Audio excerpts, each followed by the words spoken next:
Well, Sidney Aarons was our dog trainer throughout Season 1 and Season 2 of Hound TV, and we're now up to like Episode 9 of Season 3, and finally we've got him back. We've missed you, Sidney. Thanks, pal. It's good to be back. Well, we're going to talk about puppies today, right? We are, absolutely. So when people get a puppy, if it's their first dog especially, they probably don't know what to do, and sometimes they go astray, yeah? All they do, there's a lot of bad advice floating around. I'm seeing a common trend in puppy school, these off-lead puppy schools. Okay, and what's so bad about that? Well, for one, what they create, they allow the puppies to play with each other a lot. Like They'll walk straight into the class, the first 5-10 minutes, the puppy's allowed to play with each other. And through doing this, you create an over-attraction towards potentially strange dogs. Obviously, your puppy's not going to be a puppy for very long. And the next progression is from that is these people take their puppies or dogs to off-lead dogs parks to where they can play with other dogs, but still they've got no control over dogs. You literally see people get out of the car, the dog will drag them over to the other dogs until the dogs are unclipped, and they play. All right. Part of the ruling around having a dog at an off-lead dog park is you must have full control over it. And I can guarantee over pretty much 100% of people that go to these dog parks, that dog's not coming back until it's ready, right? No, or until they go in and grab it, and I've seen it many times. Okay. And the other downside to dog parks, and especially go to your local vet near the dog park, is that ask me how many dogs come in from dog attacks every day at your local dog park. It's dangerous. It really is dangerous. Well, we've probably all seen it happen when there's a scrum of dogs at the park, and 90% of the time everything's fine, and then occasionally someone will have a go at someone else, and it can turn ugly. Well, it's on. It's dogs evolved. They are wild animals at the end of the day, aren't they? Well, they're evolved over the last 130,000 years. Science has proven dogs are evolved over. And they've always had the ability to defend themselves with their mouth. It's the only way they can defend themselves. And all of a sudden we're saying dogs aren't allowed to bite anymore. It's unrealistic. It's irrational. Right. So what you're saying is don't provide them the situation where they're going to want to do that. Well, that's right. I mean, through training, we're actually protecting a dog. We're keeping it out of harm's way. Absolutely. Okay. So now proponents of these off-lead puppy schools or of letting your dog play off-lead at the park would say that they're trying to allow the dogs to socialise to one another, but you're saying that that's really a mistake, yeah? It is. It's a huge mistake. As a friend and colleague of mine, Steve Austin, we all know him. He said a few weeks ago at a seminar I was attending in Sydney, and he said it perfectly. Puppy schools should be run by highly qualified and highly experienced people. If you've got a trainer that that's running a puppy class that's got under 5 years of experience, don't go. Right.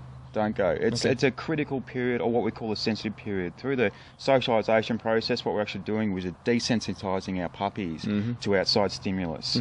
And if you haven't got the right person around the puppy school, you can have a lot of problems, and I've seen it many times. Okay.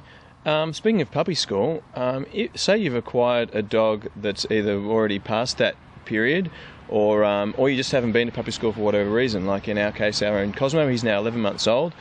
He's done some training with you, obviously, on a DVD that he's done. We train him at home, but he's never been to puppy school. And there's probably a lot of people in the same boat.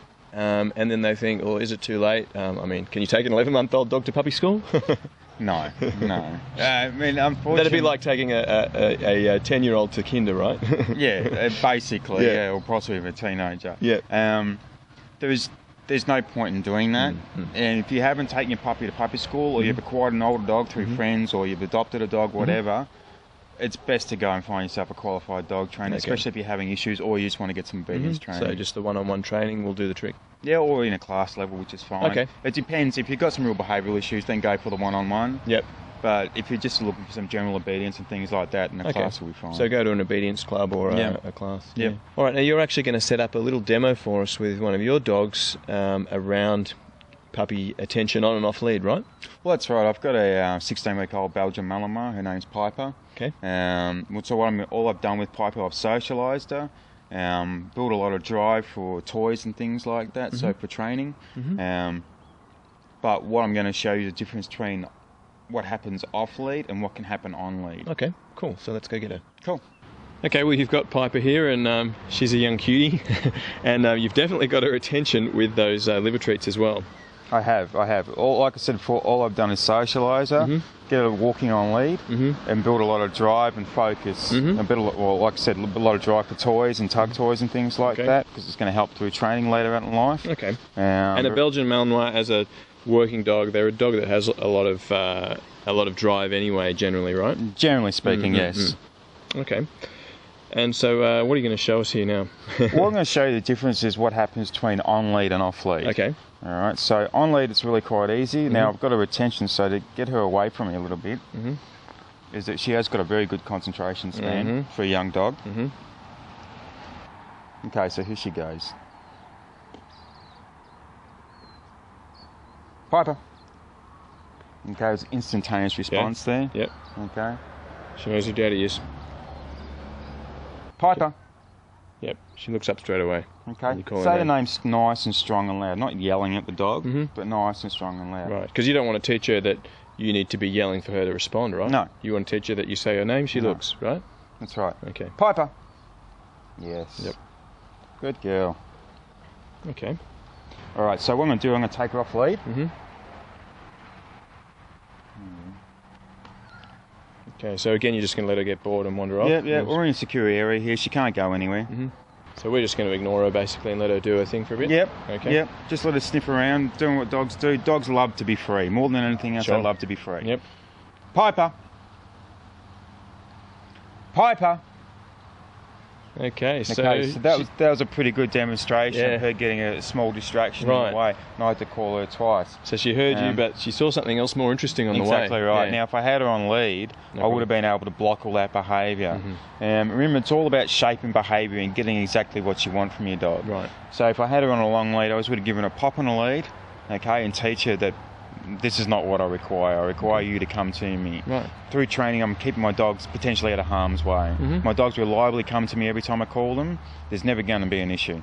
I've got a 19-month-old son. He doesn't really interact with my dogs. They're pretty full on, they're pretty rough and all the rest of it. So I don't want anything happening to my son, and I don't want to get rid of any of my dogs. It's as simple as that. Keep them apart. So exactly, it's just management.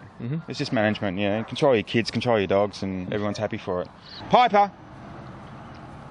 Good girl. Yes. So many clients have told me stories about how the dog's been hit by a car because the dog wasn't able to come back to him or wouldn't come back to him. It's seen something across the road, a cat, a bird, whatever.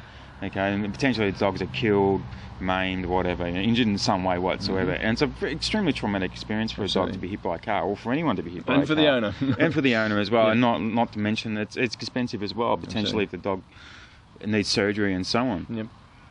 So again, through training a dog, you're keeping him out of harm's way all the time.